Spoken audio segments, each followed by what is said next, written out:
Hey everyone, welcome to the first episode of 10 Ideas a Day.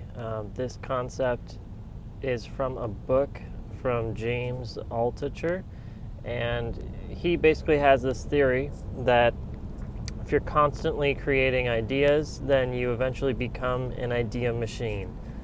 We've all been there when people pose a question, like even things like where should we go for dinner, or who has an idea about what to do with this problem we're facing in the business, or just any sort of question, and you find people going through their mental filters, and they end up not even suggesting anything. There's silence in the room, or people have one suggestion until they're out of ideas. So the point of this is to help reduce your filter and come up with anything and everything, because eventually you're going to have something that sticks. So even if it's not that first try, you can go ahead and help make something happen with whatever problem you're facing. So if you really want to challenge yourself, do 20, but you'll find once it gets to about 6 or 8, it's pretty tough. So here goes day 1.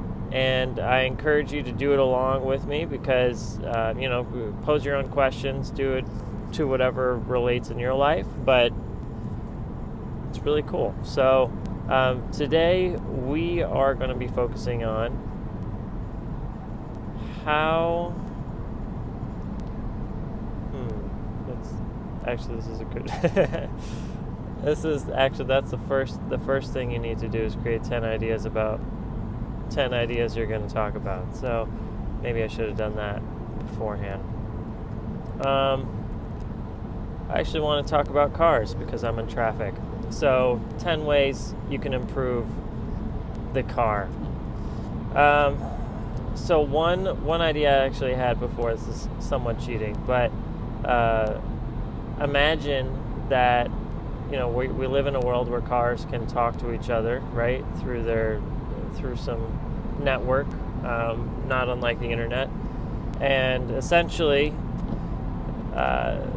each seat is its own pod, and that pod could be fully surrounded in protective materials, and that pod can communicate with another pod and connect to it. So for example, if I was driving this car, it would be just me and none of these 3 other seats.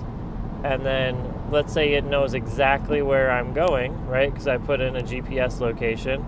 It would find other cars that are headed in that direction, and it would attach to them. So it's kind of one unit, which has a lot of momentum, but you don't have to deal with start and stop and braking and all of that stuff, because it just flows, right? And then it can detach when the exit's there on the highway, etc. Another way to improve the car is actually, this is something I really liked about iRobot, actually, a movie from like 2005 or something like that. They had these really futuristic vehicles that had complete round circles instead, or spheres, I should say, rather than having the current tires that we have. So, right now the tire can swivel and it can go forward and backwards. But if you want to change direction, that's the only way for it to do that. So, so that's number 2. 3, they're starting to do this a little bit better in general, but brake lights, understanding how fast people are actually braking versus, if someone's tapping on the brakes or they're slamming on the brakes. Right now, you really don't have an idea. There's a couple cars that do something for this, but it's definitely not to the degree that we would hope for. Another thing that should just be standard in every vehicle is auto dimming the rear view mirror.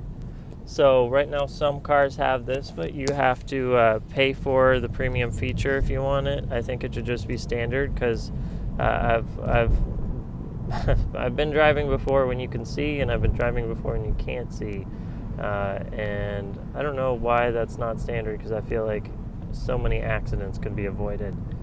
That's 3. Number 4, I really also I'm a fan of sustainability. So when we're talking about any sort of tech, there's so many cars on the road. There's so many ways that we're causing issues with just mining all the resources to make this, and then you're talking about the energy to actually make the car, and then the car's actually out there in the world burning up fossil fuels. So I'm a fan of electric vehicles for that reason, but if you take a look at electric vehicles, a lot of them actually, the battery requires you to have a lot of lithium ion that's needed, and getting those types of resources is actually not the best for the world too. So there's some ups and downs. I really would like to see, I think it would be really cool actually to have this idea. The car, right, is just like a huge solar panel. Not that those resources are great to make, but this is no filter. So car's a solar panel. It gets all the energy it needs to drive during the day, right? So imagine all daytime driving. It's just done through the power of the sun. You obviously have parts of the world that are not going to be as good at that. And then during the day, they can store that energy when they're just parked or sitting there for nighttime driving or something of that nature. That's 6. 7, you know how the autonomous vehicles right now, they have basically, I think it's called LiDAR, that detects its surroundings. I think in really bad weather, there should be a way to see that on a dashboard or something, or a way to notify you when to actually slow down when you can't see anything. We'll call that 7. 8. I think I've always wanted this, just because people sometimes can piss you off, is having like a horn for behind the car to beep at the car behind you. So let's say someone's just like right on your butt throughout traffic, trying to push you forward. You're going over the speed limit already, and you really don't care to go faster. And they're like 2 feet behind your car. That's not fun. So a horn or something, some way to communicate, like, hey, what the heck? That would be nice.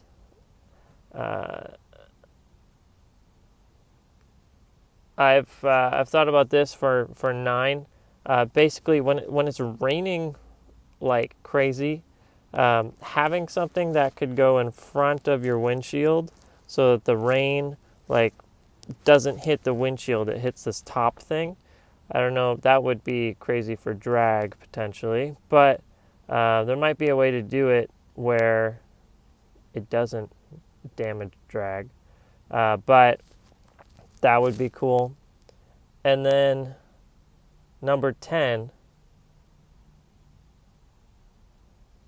let me see, 10 here.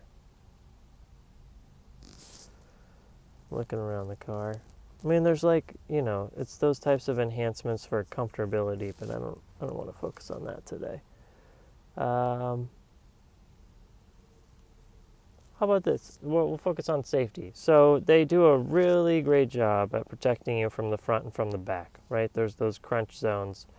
But if you get in like a T-bone accident, this is not going to stop somebody from just plowing into your car. So I think there's a way to improve safety by creating more cushion on the sides, maybe getting rid of some of the more, I don't know, condensing the internal pieces to make that everybody a little bit closer to the middle, and then kind of a more of a bubble around it. So those are my 10 ideas for today for making a better vehicle and a better experience in the car.